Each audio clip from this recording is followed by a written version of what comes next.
أعوذ بالله من الشيطان الرجيم. بسم الله الرحمن الرحيم. الرحمن علم القرآن خلق الإنسان علمه البيان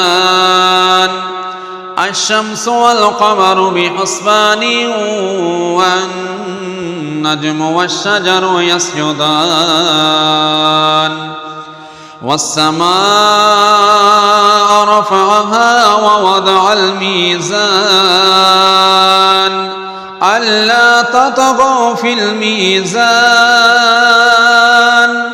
وأقيموا الوزن بالقسط ولا تخسروا الميزان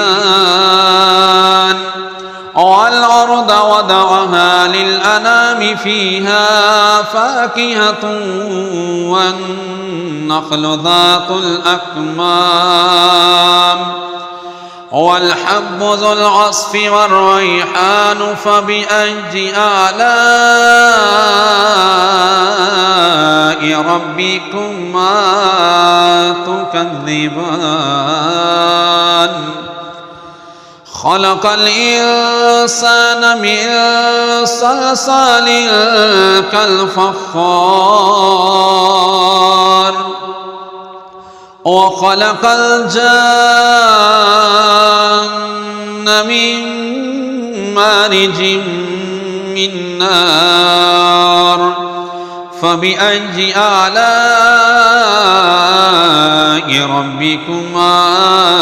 تكذبان رب المشرقين ورب المغربين فبأي آلاء ربكما تكذبان مرج البحرين يلتقيان بينهما برزخ لا يبغيان فبأي آلاء ربكما تكذبان يخرج منهما اللؤلؤ والمرجان فبأي آلاء ربكما تكذبان وله الجوار المنشآت في البحر كالأعلام فبأي آلاء ربكما تكذبان كل من عليها فان ويبقى وجه ربك ذو الجلال والإكرام فبأي آلاء ربكما تكذبان يسأله ما في السماوات والأرض كل يوم هو في شأن فبأي آلاء ربكما تكذبان سنفرغ لكم أيها الثقلان فبأي آلاء ربكما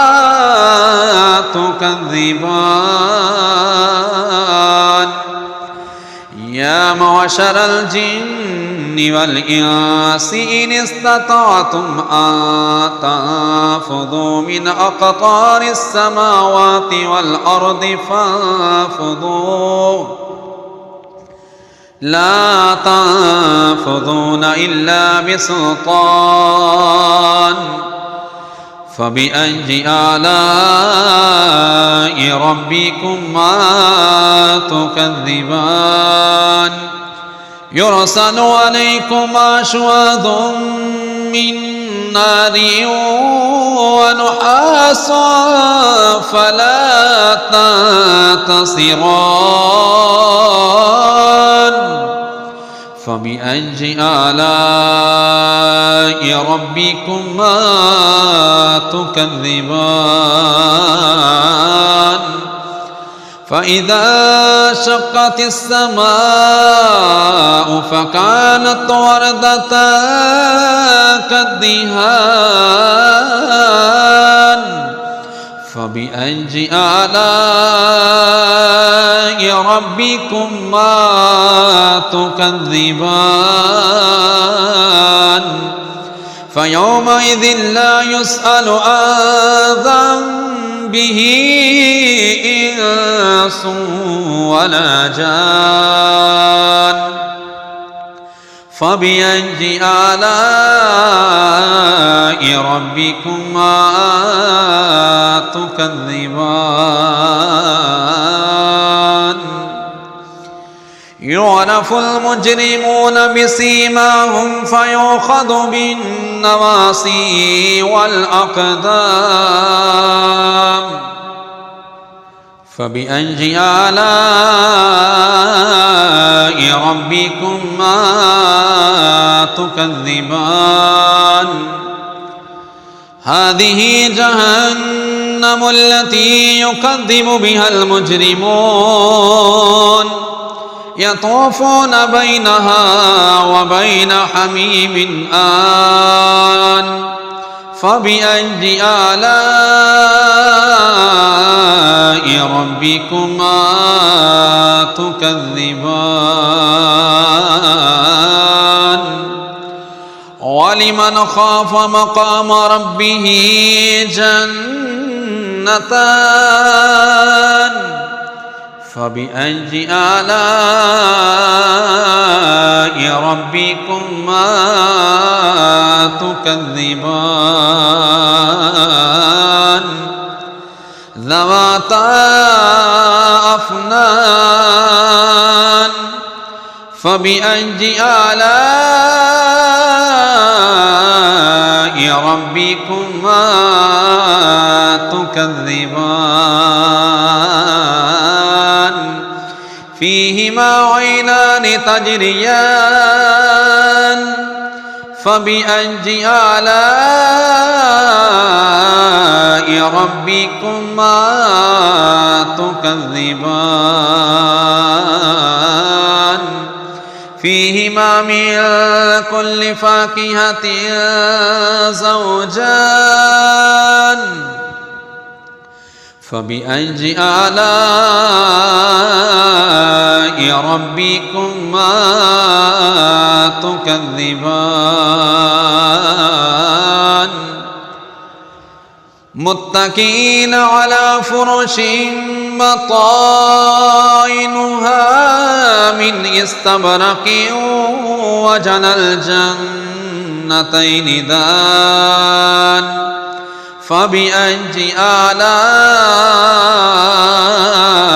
ربكما تكذبان فيهن قاصرات الطرف لم يطمثهن إنس قبلهم ولا جان فبأي آلاء ربكما تكذبان كأنهن الياقوت والمرجان فبأي آلاء ربكما تكذبان هل جزاء الإحسان إلا الإحسان فبأي آلاء ربكما تكذبان ومن دونهما جنتان فبأي آلاء ربكما تكذبان مدهامتان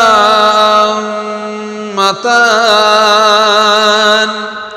فبأي آلاء ربكما تكذبان فيهما عينان نضاختان فبأي آلاء ربكما تكذبان فيهما فاكهة ونخل ورمان فبأي آلاء ربكما تكذبان فيهن خيرات حسان فبأي آلاء ربكما تكذبان حور مقصورات في الخيام فبأي آلاء ربكما تكذبان لم يطمثهن إنس قبلهم ولا جان فبأي آلاء ربكما تكذبان متكئين على رفرف خضر وعبقري حسان فبأي آلاء ربكما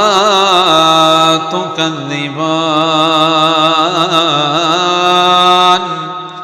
تبارك اسم ربك ذي الجلال والإكرام